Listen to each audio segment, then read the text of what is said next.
L'homme qui courait après sa chance. Il y a fort longtemps, au pied d'une haute montagne, vivait un homme qui se lamentait du matin au soir et du soir au matin. Jamais la vie ne lui avait souri. Si d'aventure un nuage de grêle s'annonçait, il savait que l'orage s'abattrait sur son champ. Si une femme malhonnête venait à passer dans la contrée, c'est à lui qu'elle briserait le cœur. Si des voleurs cherchaient une maison à piller, ce serait évidemment la sienne. Ce pauvre homme en était venu à tant craindre la malchance qu'il hésitait à faire le moindre geste, de peur de l'attirer davantage. Un jour, il entendit parler d'un vieux sage vivant dans la forêt toute proche. On disait de lui qu'il connaissait toutes les réponses à toutes les questions. L'homme pensa aussitôt qu'il n'avait rien à perdre à le rencontrer et lui rendit visite. Le vieillard le reçut aimablement dans sa cahute de branchage. « Quel malheur t'a donc frappé pour que tu aies la figure aussi longue ?» lui demanda-t-il. « Une succession de malheurs tels que le restant de ta vie ne suffirait pas à en écouter le récit. »« Je vois ce que tu veux dire. Tu n'as pas de chance, c'est bien cela. »« Exactement, et je ne sais plus quoi faire. » Dans un cas comme le tien, il n'y a qu'une solution. Allez en parler à Dieu lui-même. Mets-toi en chemin, tu le trouveras en haut de la montagne. Vas-y de ma part, je suis sûre qu'il fera quelque chose pour toi.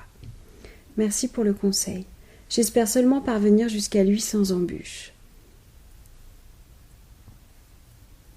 En marchant, l'homme se mit à ressentir un espoir tout neuf. Il était déjà en train de rêver à sa nouvelle vie lorsqu'un tigre surgit devant lui. Il ferma alors les yeux et s'attendit à être dévoré. Au bout de quelque temps, comme il ne sentait toujours pas de croc déchirant sa chair, il ouvrit prudemment un œil, puis l'autre. Assis sur son derrière, le félin le regardait pensivement. L'homme en fut presque vexé. « Tu te dis qu'un individu aussi malchanceux que moi a sans doute mauvais goût, ou bien que tu pourrais attraper je ne sais quelle maladie en me digérant ? » « Économise ta salive, humain, » répondit le tigre en soupirant. « Je t'avalerais sans réfléchir si je n'avais perdu l'appétit. Au fait, où allais-tu d'un pas si vif ? Je m'en vais parler à Dieu. J'ai un petit conseil à lui demander, dit l'homme en relevant le front. Pourrais-tu lui demander aussi pourquoi j'ai perdu le goût de la chair et du sang ? Tu me rendrais un grand service. D'accord, je viendrai te rapporter bientôt sa réponse, dit l'homme en reprenant sa route. Le soir, après avoir marché sans trêve tout le jour, l'homme se sentit soudain fatigué. Dans un champ, il aperçut un arbre aux larges branches qui lui ferait un abri tout à fait convenable en cas de pluie. Il s'installa, fit un petit feu, grignota un peu de pain et de fromage et s'assoupit. Soudain, il se réveilla en sursaut. Quelqu'un avait parlé. « Qui est là ?» demanda-t-il. « Moi » répondit une curieuse voix. « Qui es-tu » demanda-t-il encore. « L'arbre, au-dessus de ta tête. Ne reconnais-tu pas le bruissement de mes feuilles ? Pourquoi m'appelles-tu ainsi ? Je me dis que tu pourrais peut-être m'expliquer pourquoi j'ai tant de peine à respirer. Tous mes cousins sont plus hauts et plus forts que moi. Sais-tu pourquoi ? Non, mais comme je m'en vais voir Dieu, je lui ferai part de ta question et viendrai te raconter ce qu'il m'aura dit. Maintenant, bonne nuit, car demain ma route sera longue. Au premier rayon du soleil, l'homme partit en direction de la montagne. Vers midi, il commença l'ascension d'un petit sentier sinueux qui devait le mener à la maison de Dieu. Il entendit alors quelqu'un qui pleurait à chaudes larmes. L'homme s'arrêta. Il s'agissait d'une femme. Il s'approcha d'une bicoque ouverte aux quatre vents. Tout ici respirait la désolation. Au travers de ce qui avait jadis été une fenêtre, il put découvrir une demoiselle, assise sur une chaise en mauvais état, devant une cheminée éteinte. N'écoutant que son bon cœur, il entra et tout sauta pour signaler sa présence. « Pourquoi ce chagrin ?» demanda-t-il. « Si je pleure autant, c'est justement de ne pas le savoir. Voilà des mois que je m'éveille en larmes et me couche en pleurs. Pourquoi cela ? Je ne peux vous le dire. Dieu seul le sait peut-être. Voilà qui tombe très bien, puisque je vais de ce pas lui rendre visite. Je lui demanderai pourquoi vous êtes si triste et viendrai vous en rendre réponse en retournant chez moi. »« D'accord, dit la jeune femme en reniflant, mais j'ose à peine y croire. » S'étant mis en tête de passer la nuit chez le bon Dieu, l'homme reprit sa route d'un pas décidé, car il eût été impoli d'arriver après le coucher du soleil. Enfin, il atteignit le sommet de la montagne. À l'intérieur d'une grotte, Dieu, sous l'aspect d'un vieillard barbu à l'air plutôt jovial, l'invita à entrer. « N'aie pas peur, dit-il à son visiteur. Pourquoi as-tu fait un si long chemin ? » « Je pense que vous avez dû oublier de me donner quelque chose qui m'appartient. Et je suis venu le chercher, affirma l'homme, tout de même un peu intimidé. « Et de quoi s'agit-il ? Demanda Dieu. « De ma chance, répondit l'homme en rougissant. « C'est d'accord, répondit Dieu. Maintenant tu peux me poser 3 questions, et retourne chez toi. Je te promets que ta chance y est déjà installée, comme si elle ne t'avait jamais quitté. »« Grand merci, Seigneur.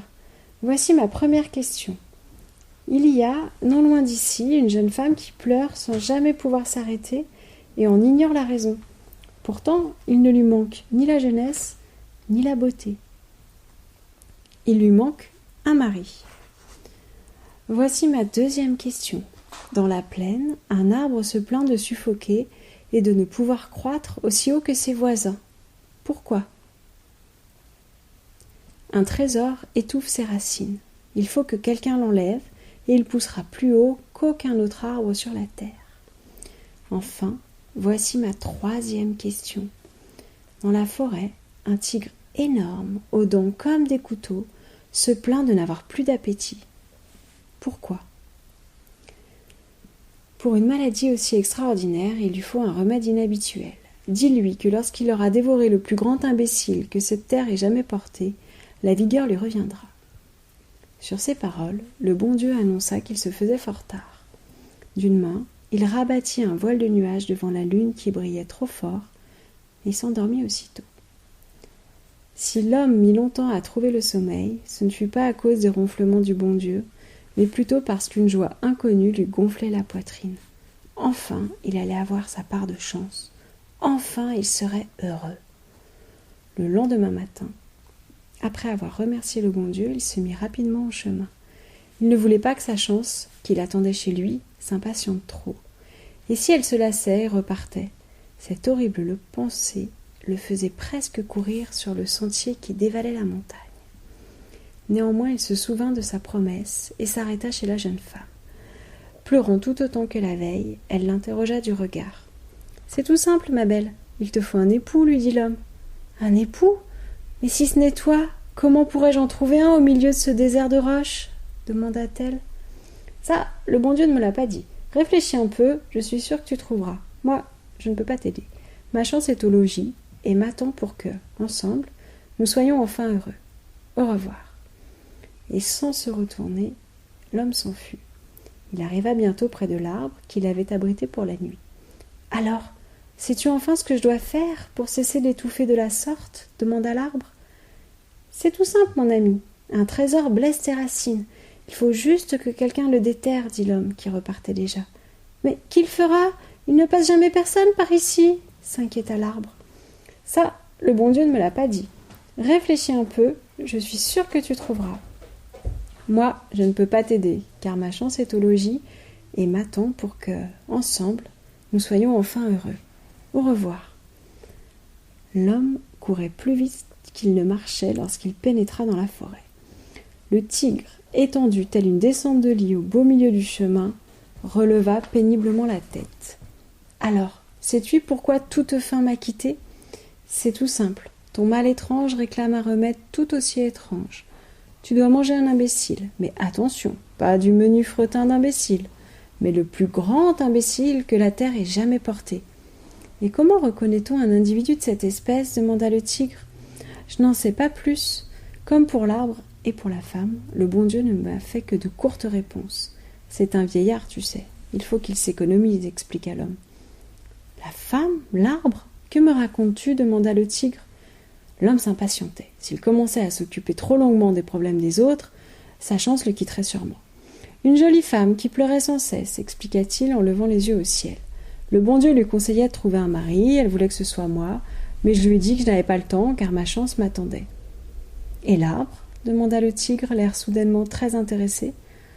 un arbre dont les racines étouffaient à cause d'un coffre plein d'or enterré à ses pieds. Lui aussi voulait que je l'aide, mais à lui aussi j'ai dit que je n'avais pas le temps, car ma chance m'attendait. Et tu es parti ? Eh oui, d'ailleurs, ce n'est pas que ta compagnie m'ennuie, mais je voudrais vraiment m'en retourner chez moi pour enfin rencontrer ma chance, dit l'homme. Juste une dernière question et après je te laisse partir, réclama le tigre. D'accord, répondit l'homme à contre-cœur. Que penses-tu d'un homme refusant d'épouser une jolie femme qui se pend à son cou et refusant aussi de déterrer un trésor ?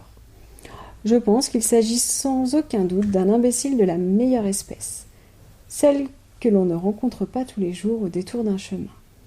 À ces mots, le tigre se jeta sur l'homme et fit le meilleur repas de sa vie, car il savait qu'il serait suivi de beaucoup d'autres.